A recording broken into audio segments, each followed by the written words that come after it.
ഇരിങ്ങാലക്കുടയിൽ കോടികളുടെ നിക്ഷേപ തട്ടിപ്പ്. അമിത പലിശ വാഗ്ദാനം ചെയ്ത് നിക്ഷേപകരിൽ നിന്ന് കോടികൾ നിക്ഷേപം സ്വീകരിച്ച് തട്ടിപ്പ് നടത്തി ഉടമകൾ മുങ്ങി. ഇരിങ്ങാലക്കുട കേന്ദ്രീകരിച്ച് പ്രവർത്തിക്കുന്ന ബില്യൺ ബീസ് എന്ന സ്ഥാപനമാണ് പണം തട്ടിയത്.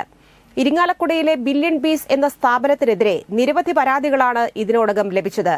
32ഓളം പേരുടെ പരാതിയിൽ 6ഓളം കേസെടുത്തു കഴിഞ്ഞു. ക്രൈംബ്രാഞ്ചാണ് കേസ് അന്വേഷിക്കുന്നത്. 150 കോടിയോളം രൂപയുടെ തട്ടിപ്പ് നടത്തിയതായാണ് പ്രാഥമിക നിഗമനം. 1,95 ലക്ഷം രൂപ നിക്ഷേപിച്ച ആളുടെ പരാതിയിലാണ് ആദ്യ കേസ്.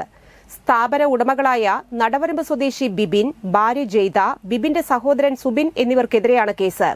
ബിബിൻ, ഭാര്യ ജെയ്ത, ബിബിന്റെ സഹോദരന്മാരായ സുബിൻ, ലിബിൻ എന്നിവരാണ് സ്ഥാപന ഉടമകൾ.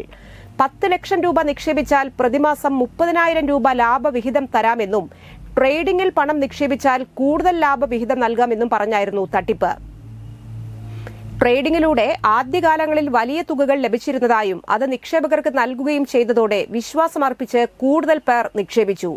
പിന്നീട് നിക്ഷേപകർക്ക് പലർക്കും പണം തിരികെ ലഭിക്കാതായതോടെ സ്ഥാപനത്തിലേക്ക് പലരും പണം അന്വേഷിച്ചെത്തിയതോടെയാണ് മാസങ്ങൾക്ക് മുൻപേ അത്യാഡംബരമായി നിർമ്മിച്ച ഇരിങ്ങാലക്കുട ബസ് സ്റ്റാൻഡ് AKP റോഡിലെ പാം സ്ക്വയർ ബിൽഡിംഗിലെ സ്ഥാപനം അടച്ചത്. ചാലക്കുടി റോഡിൽ വിശ്വനാഥപുരം ക്ഷേത്രത്തിന് എതിർവശത്തും ഇവരുടെ സ്ഥാപനം പ്രവർത്തിച്ചിരുന്നു. ഇതും അടച്ചതോടെ നിക്ഷേപകർ പരാതിയുമായി പോലീസിനെ സമീപിച്ചു. പണം ലഭിക്കാനുള്ള നിക്ഷേപകരുടെ വാട്സ്ആപ്പ് കൂട്ടായ്മയ്ക്ക് രൂപം നൽകി. ഏകദേശം 150ഓളം പേർ ഇപ്പോൾ അംഗങ്ങളാണ്. പ്രതികളുടെ അക്കൌണ്ടുകൾ വഴിയായിരുന്നു സ്വീകരിച്ചിരുന്നത്. സ്ഥാപന ഉടമകൾ ദുബായിലേക്ക് മുങ്ങിയതായി നിക്ഷേപകർ പറയുന്നു. വരും ദിവസങ്ങളിൽ സ്ഥാപനത്തിനെതിരെ നിരവധി പേർ പരാതിയുമായി എത്തുമെന്നാണ് പോലീസിന്റെ കണക്കുകൂട്ടൽ. സംഭവത്തിൽ പോലീസ് അന്വേഷണം ആരംഭിച്ചു.